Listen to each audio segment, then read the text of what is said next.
Chad from Dallas, Texas, a hater, hit us up and said, I think you're a fraud. And he really could have ended the tweet right there, but he didn't. He kept going and he said, you call yourself a fan of the Big 12. You couldn't care less if it disappeared tomorrow. You never talk about it. You just ignore 25% of the Power Four because of your love for the SEC and the Big 10.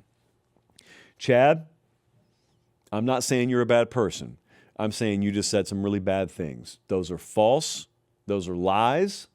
And I've got to do my job now, and I've got to dispel them because this simply can't be true. And the reason I know it can't be true is because I'm the one who yells that the Big 12 is America's college football conference. You calling me a liar, Chad? He is calling me a liar. But I'm not lying about that. I personally think that. Now, there is some separation here that I will get into because you forced me. I will get into the difference in how I feel versus maybe how other people feel. I'll get into the difference between how I would love to cover college football versus the way our audience wants it covered. But first, let me tell you why we do it this way. So I had Jesse waste a lot of time today going and looking at how often we really have talked about the Big 12. Spoiler alert, pretty fair amount. We have not talked about the Big 12 as much as the SEC or the Big 10 because our numbers completely and utterly overwhelmingly suggest that our audience doesn't want that to the degree that we talk about the SEC and the Big 10. So what have we said from day one? We have said from day one that we don't stack the show for us. We've got to stack the show for the audience. And then when we do stuff, occasionally, maybe even recently, that feedback indicates the audience didn't want, then we got to regroup, and then we got to move on, and we got to make changes moving forward, right? So we learned quite a while ago what really moves the needle, what kind of moves the needle, what doesn't move the needle. And what's tough is there's some things that don't move the needle to a large degree that I wish moved the needle. And this gets to the part where I tell you how I wish it was. Here's how I wish it was. I wish that anytime we talked about the Big 12 on the show, it just went bonkers, but it doesn't. It doesn't.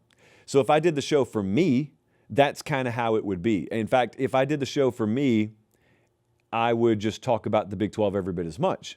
I would talk about the ACC every bit as much. Because in a perfect world, all the conferences matter equally. All the interest is spread like peanut butter over toast. And everybody cares equally about all the conferences. Also, why not? Let's just make the Pac-10 come back. I'd love to have the Southwest Conference back. I would love to not have conferences with 18 teams in them. I'd love all that. But we don't live in a fairy tale world. We live in a real world. And the world we live in right now doesn't necessarily operate the way that I wanted it to. So Chad, that was his name, right, Bradley? So Chad, hey guys, do me one favor. Check and see if you're subscribed to the channel. If you are, great. If you're not, it's that easy. It's free. It doesn't cost you anything. It doesn't sign you up for anything. It just helps us do the show this way forever. All right, back to the clip. I don't know what else to say other than to tell you you're the reason that we do the show the way we do. It's not the way I prefer it, but it's the way it is. I happen to think the Big 12 up until last year has been the most entertaining conference to watch in America because it was so fraught with parity, with competitive balance. And I also said the reason it wasn't a joke when I started calling it America's College Football Conference. Sometimes we do stuff joking around on the show. When I said that 2 years ago, I thought the Big 12 should adopt it as a marketing slogan because I thought that if you took everything that America and college football fans were claiming they loved and you took the things that they claimed they didn't like, I thought the best ratio of things we liked to things we didn't like out of any conference existed in the Big 12. And you also had this stretch where teams were finishing like second to last one year and then winning the conference the next year. It was a total pinball game out there every year. And now Texas Tech may have messed it up. Now Joey McGuire may have messed it up. Now we're only a couple of years into this new era where Texas Tech is a massive spender out there, but Texas Tech pretty well dominated the conference last year. Texas Tech at FanDuel right now, overwhelming best odds to win the conference this upcoming year. And then maybe you're making the argument Brigham Young is like 1B, but they weren't on their level last year. They got smoked twice. And so if we're entering this period now where the Big 12 doesn't have the cachet maybe that the other two conferences do, and they're losing their moniker as the conference that any team could win any given year. Well, that's not great. It's great for Texas Tech, but that's not necessarily great for my claim that it's America's college football conference. But Chad, I'd love to talk about it more. Man, I'm just telling you, we do big. I'll put it to you like this. If we worked for a network, we'd have to cover the Big 12 less than we do. Fortunately, we don't work for anyone. We own the show, so we get to kind of dictate the way we do it. But there's a certain balance that, hey, we're not getting dictated to what we can and can't talk about or how often we talk about one thing or another thing. But there are only so many times that you can do what we think are really, really good, really entertaining segments on the Big 12, and it does like a fifth of the traffic that a Texas A&M video does, to the point where you have to look and say, all right, they've spoken. The audience has spoken, whether I like it or not. The audience has spoken. No knock on Texas A&M, of course. We love the Aggies. So right now, I was going to say it's a fact that everyone watching the show is wearing clothing, but I can't prove that. I can't prove that. It's probably a fact that if you left the house today, I still can't prove that they were wearing clothing. Studies show that a majority of our audience that leaves the house wears clothing.